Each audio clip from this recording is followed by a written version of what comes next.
নেহি আনিল মুনকার, এটা জিহাদ। এটা করতে বাধা আছে? সৎ কাজের আদেশ করতে, অসৎ কাজ থেকে নিষেধ করতে বাধা আছে? ভয় আছে? ভয় নাই। আল্লাহকে ছাড়া আমরা ভয় করি না। পাশের দেশ উস্কানি দিচ্ছে, আগ্রাসন চালাচ্ছে, মিথ্যা প্রপাগান্ডা চালাচ্ছে, আমাদের দেশে কোনো সংখ্যালঘু নির্যাতন হচ্ছে না। ঠিক না বে ঠিক? আমাদের পাশে মন্দির আছে, কোনো মন্দিরে কেউ আক্রমণ করে না। বাংলাদেশের সমস্ত সর্ববৃহৎ মাদ্রাসা হাটাদারি মাদ্রাসা, হাটাদারি মাদ্রাসার দেওয়াল ঘেঁষে মন্দির, এ পর্যন্ত কোনো এই মন্দিরে কোনো দিন ছাত্ররা বা জনতা কোনো আক্রমণ করে নাই। কোনো সংখ্যালঘুর উপর নির্যাতন হয় না, তাদের উপর আক্রমণ হয় না। ভারতে মিথ্যা প্রপাগান্ডা চালাচ্ছে, সংখ্যালঘুর উপর নির্যাতন হচ্ছে। এটা সত্য না মিথ্যা? মিথ্যা, মিথ্যা। এগুলি করে ভারত এই ছোট্ট দেশ বাংলাদেশের বিরুদ্ধে আগ্রাসন চালাইতেছে। আমরা হুঁশিয়ার করতে চাই, আমরা কাউকে ভয় পাই না, বড় ছোট কাউকে ভয় পাই না।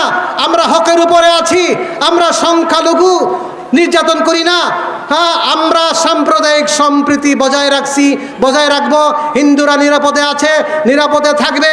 হিন্দুদের উপর কোনো আক্রমণ চলবে না, চলতে দেওয়া হবে না। প্রয়োজনে আমরা হিন্দুদের মন্দির পাহারা দিব। কিন্তু বাহিরের কোনো আগ্রাসন হলে সারা দেশের জনগণ, 18 কোটি জনগণ ঐক্যবদ্ধভাবে তা আমরা প্রতিহত করব, মোকাবেলা করব ইনশাআল্লাহ। এটা আমরা বৃহস্পতিবার সব ধর্মের নেতারা ছিল, প্রধান উপদেষ্টার কাছে এই কথা আমরা বলে আসছি। ওইখানে হিন্দু ছিল, সনাতন ধর্মের ছিল, খ্রিস্টান ছিল, বৌদ্ধ ছিল, চাকমা ছিল। তারা বলছে বাংলাদেশে সংখ্যালঘু নির্যাতন হচ্ছে না। আমরা সামনে উপদেষ্টা বন্ধের সামনে বলে আসছে।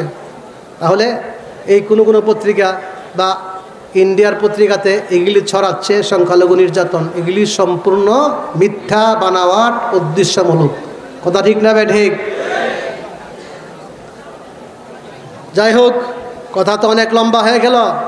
ওলামায়ে কেরাম নবীদের ওয়ারেস। ওয়ারেস মিরাজ কি দিয়ে গেল? টাকাও নাই, দেরহামও নাই, দিনারও নাই, ছাগলও নাই, উটও নাই, কি দিয়ে যাবে? কিছুই তো নাই। ছিল মাত্র 3টা জিনিস। মনে রাখেন, হাদিসটা শেষ করি। কয়টা জিনিস?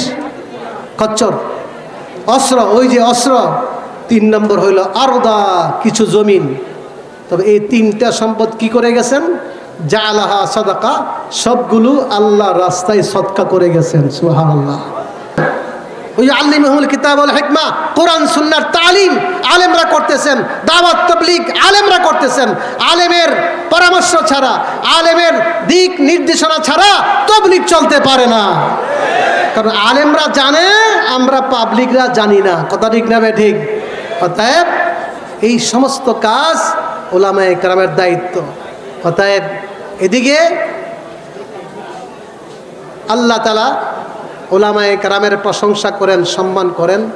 এদিকে নবী আলাইহিস সালাতু ওয়াস সালাম বলেছেন, ওলামারা আমরার ওয়ারেস, উত্তরসূরি, সাবধান, তাদেরকে সম্মান করো। আকরিমুল উলামা, এক রাওয়ায়াতে আসছে, আকরিমুল উলামা ফাইন্নাহুম ওয়ারাসাতুল আম্বিয়া। ওলামায়ে কেরামদেরকে সম্মান করবা।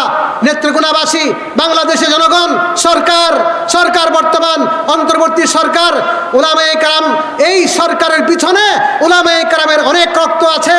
শাপলা চত্বরে রক্ত দিয়েছে, ব্রাহ্মণবাড়িয়াতে 15 জন শহীদ হয়েছে, হাটহাজারীতে 4 জন শহীদ হয়েছে। 24 সনে প্রায় 124 সনের জুলাই আগস্টের মধ্যেও, এই আন্দোলনেও আমাদের ওলামায়ে কেরামদের মধ্যে প্রায় 80-র উপরে শাহাদত বরণ করেছেন। ঠিক না বে ঠিক? দেশের জন্য তারা রক্ত দিয়েছে।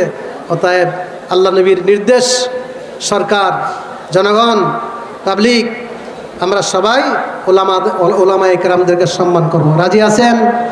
এটা কি আমার নির্দেশ না আল্লাহর নবীর নির্দেশ? আলেমদেরকে মহব্বত করব, আলেমদেরকে সম্মান করব।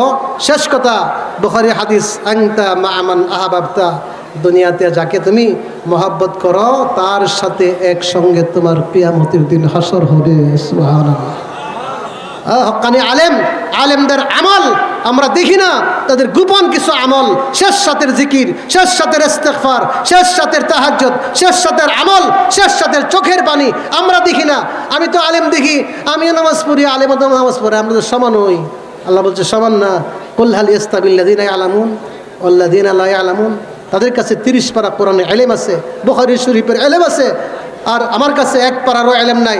তারা কি সমান? যারা আলেম, যারা আলেম না, তারা কি সমান? বলেন না, প্রশ্নটা আল্লাহর। তারা কি সমান? আলেমরা তো চোখ আছে, নূর তাদের সাথে আছে, আর আমরা পাবলিক তো অন্ধ, কিছু বুঝি না। সূরা ফাতিহা পড়তেছি কিন্তু বুঝি না, কুল হুয়াল্লাহ সূরা পড়তেছি কিন্তু বুঝি না, হাদিস তো পড়তেই পারি না। তাহলে আলেম এবং সাধারণ পাবলিক সমান হতে পারে না। অতএব আলেমদেরকে মহব্বত করবা।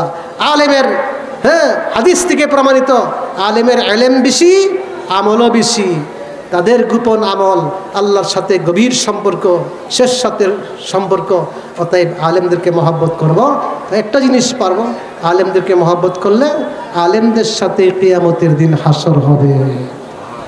আর যদি নাস্তিক, মুরতাদ, বেঈমান, কাফের, বেনামাজিকে মহব্বত করো, তাদের সঙ্গে হাসর হবে। কারণ কার সঙ্গে থাকতে চাও চিন্তা করো। আল্লাহ তাআলা আমাদের সবাইকে তৌফিক দান করুক।